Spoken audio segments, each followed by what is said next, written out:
Question number 5. Two stones are thrown up simultaneously from the edge of a cliff, 240-meter high, with initial speed 10 meter per second and 40 meter per second respectively. Which of the following graph best represent the time variation of relative position of second stone with respect to the first stone? ठीक है.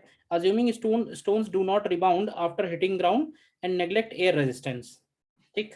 अब देखो दोनों stones को हमने एक साथ project किया है. एक का स्पीड 10 है, एक का स्पीड 40 है. तो देखो टिल दे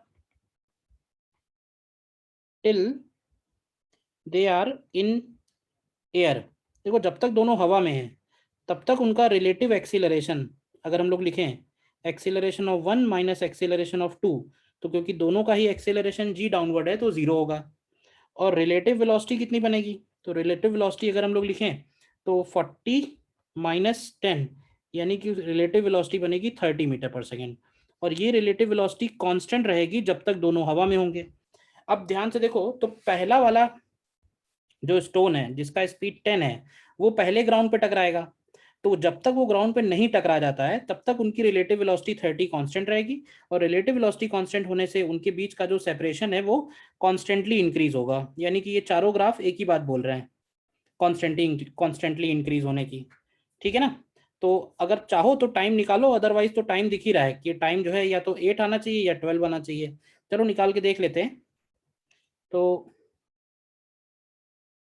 सपोज कि उसका क्लिफ बना लेते हैं. ठीक है. और ये हाइट दिया हुआ है 240 मीटर और उसके हाईएस्ट पॉइंट से हम ये मान के चल रहे हैं पार्टिकल को थ्रो किया है 10 मीटर पर सेकेंड.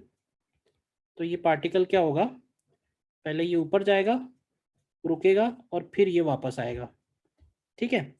तो सबसे पहले अगर ये देखें कि t इक्वल टू 0 पे अगर छोड़ा है तो ये हाईएस्ट पॉइंट पे t equal to u upon g मतलब 1 सेकेंड पे पहुंच जाएगा. और ये वाला डिस्टेंस अगर हम लोग निकालें तो ये डिस्टेंस होगा यू स्क्वायर बाई 2g के इक्वल, यानी ये डिस्टेंस होगा 5 मीटर. तो रिटर्न जर्नी के लिए जो टाइम होगा उसको हम लोग लिख सकते हैं under root of 2h upon g. h की जगह 245 हो जाएगा, under root of 245 into 2 upon g. देखो तो ये 49 आएगा, तो ये 7 सेकेंड्स आ जाएगा. यानी 1 सेकेंड उसको लग रहा है टॉप मोस्ट पॉइंट पहुंचने में, यानी 8 सेकेंड तक ये ग्राफ स्ट्रेट बनेगा. तो इसका मतलब ऑप्शन 1, 2 या 3 में से कोई एक होगा. ठीक है. अब ऐसे देखना है कि 8 सेकेंड पे जो दूसरा वाला स्टोन है उसका डिस्प्लेसमेंट क्या होगा. Displacement of another stone at t equal to 8 second. तो उसके लिए हम लोग यूटी का मतलब है 40 into T minus half G T square कर सकते हैं. तो देखो ये वैल्यू कितनी आएगी, ये आएगा 320 माइनस, अब 8 स्क्वायर हो जाएगा 64, 32 और ये 320 बन जाएगा. यानी उसका डिस्प्लेसमेंट 0 आ रहा है. तो इसका मतलब है कि जब ये वाला स्टोन यानी कि स्टोन 1 जिसको हम लोग बोल रहे हैं, स्टोन 1 जब ग्राउंड पे टकरा रहा है तो उस वक्त स्टोन 2 सेम उसी लेवल पे है. तो अगर सेम उसी लेवल पे है तो वो 40 से नीचे आ रहा होगा. तो इसका मतलब है कि उसके बाद उनके बीच का जो डिस्टेंस है वो तेजी से कम होगा और वो डिस्टेंस 0 हो जाएगा जब तक ये 2 टकरा नहीं जाता है. ठीक है ना. तो ये बाद में उसका जो मोशन होगा वो इस तरह से प्रोजेक्टाइल वाला ग्राफ बनेगा ये वाला, और 12 सेकेंड वाला पॉइंट होगा जिसपे उन दोनों के बीच का डिस्प्लेसमेंट 0 हो जाएगा. ठीक है ना.